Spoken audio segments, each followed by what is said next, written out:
The Devil's Playground, a place of rocks and mystery, the Devil's Den. Even the name sounds ominous, doesn't it? It conjures images of a place where the supernatural might just be a step away.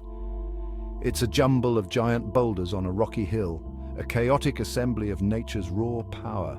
Imagine a giant's playground, strewn with massive stones, each one a silent witness to the passage of time. This is Devil's Den, near Gettysburg, Pennsylvania, a place where history and mystery intertwine. No one knows for sure how it got its name. Theories abound, but the truth remains elusive. Some say local farmers thought it was unfit for farming, only fit for the devil. The land was too rugged, too wild.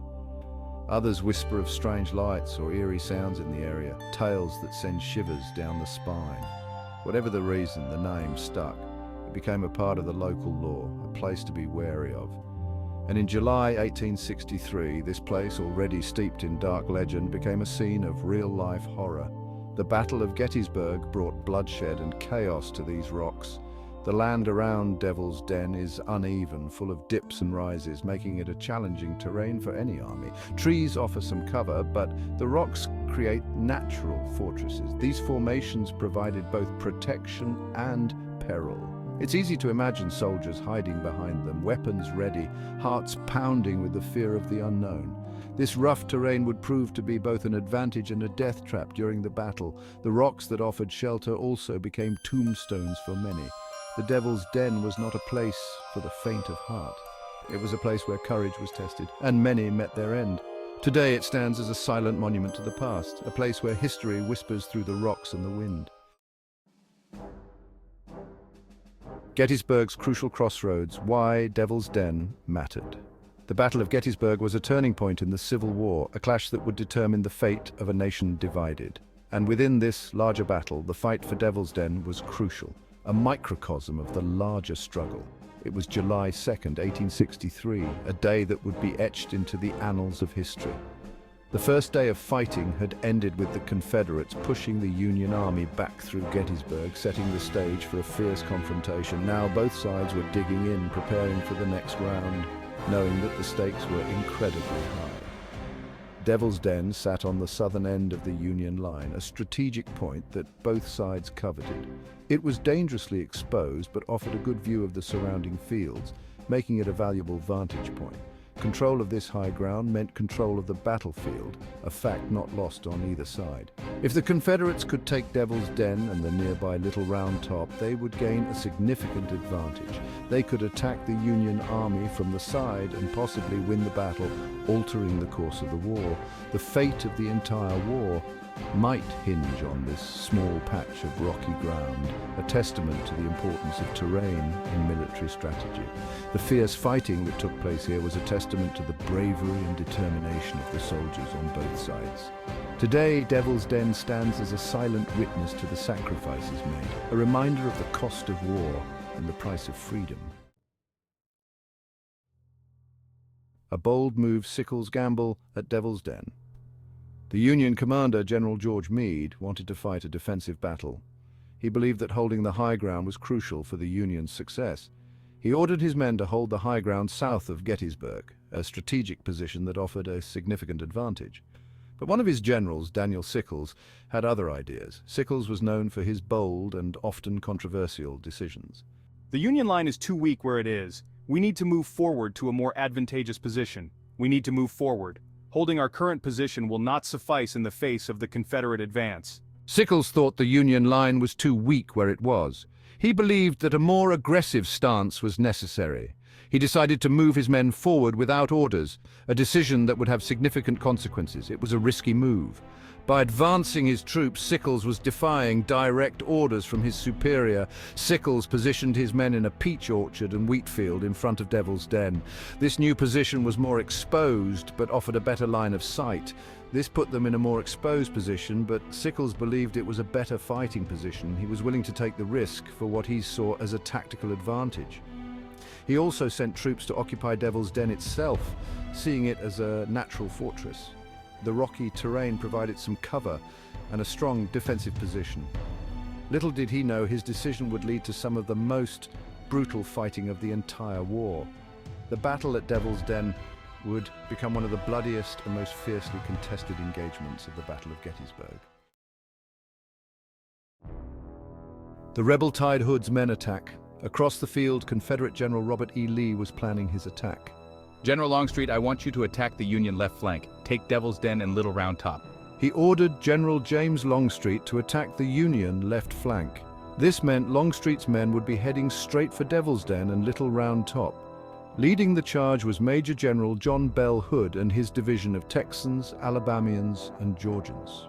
The Confederates slammed into Sickles' men with incredible force. The fighting in the peach orchard and the wheat field was ferocious. The Confederates were determined to take the high ground, and the Union soldiers fought desperately to hold them off. The sound of musket fire was deafening. Cannons roared, shaking the ground, the air filled with smoke, making it hard to see. Section 5. Leaders under fire. Clashing wills at Devil's Den. The battle at Devil's Den was a clash of wills between some of the war's most determined commanders. Though criticized for my initial maneuver, I fought with great courage and determination. I rode among my men, rallying them to hold their ground. My boldness put the Union Army in a precarious position, but my men fought fiercely. On the Confederate side, James Longstreet, though initially disagreeing with Lee's order to attack, directed the assault with his usual skill. He had a reputation for being a steady and reliable commander. John Bell Hood, known for his aggressiveness, led his men with bravery but suffered a severe injury during the fight. The battle raged on, a testament to the tenacity of both sides and the high stakes of the struggle. Section 6. A vicious struggle holding the Devil's Ground. The fighting at Devil's Den was hand-to-hand, brutal and unforgiving. The rocky terrain made it difficult to maneuver, and the boulders provided cover for both sides. Soldiers fired at each other from behind rocks, sometimes just yards apart. The 40th New York Infantry, known as the Mozart Regiment because of its musical members, fought bravely but suffered heavy losses. They were forced to retreat through Devil's Den, leaving behind many dead and wounded. The 20th Indiana, defending Little Round Top, came under intense fire from sharpshooters hidden among the rocks. The casualties mounted on both sides, the ground littered with bodies.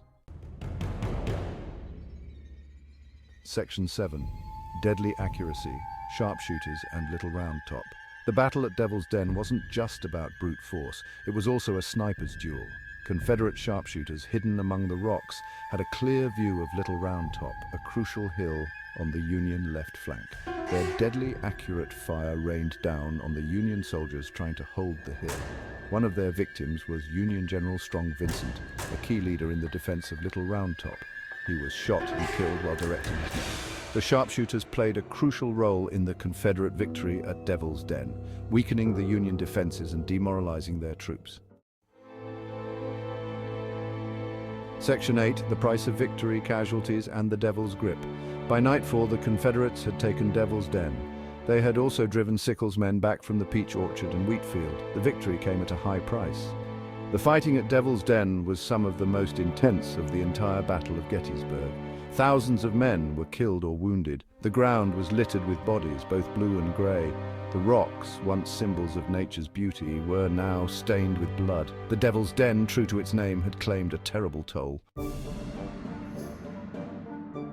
Section 9. After the smoke cleared Devil's Den in the battle's wake. Though the Confederates had won the fight for Devil's Den, they couldn't hold it for long.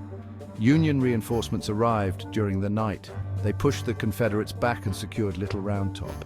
The next day, July 3rd, the Union Army held its ground against Pickett's charge. The Battle of Gettysburg, a major turning point in the Civil War, was a Union victory. The fight for Devil's Den, though a Confederate tactical success, ultimately contributed to their strategic defeat. Section 10. Remembering the Den, a landscape scarred by war. Today, Devil's Den is a place of quiet reflection. The battlefield is preserved as a national military park. Visitors can walk among the giant boulders just as the soldiers did. It's hard to imagine the chaos and carnage that unfolded here.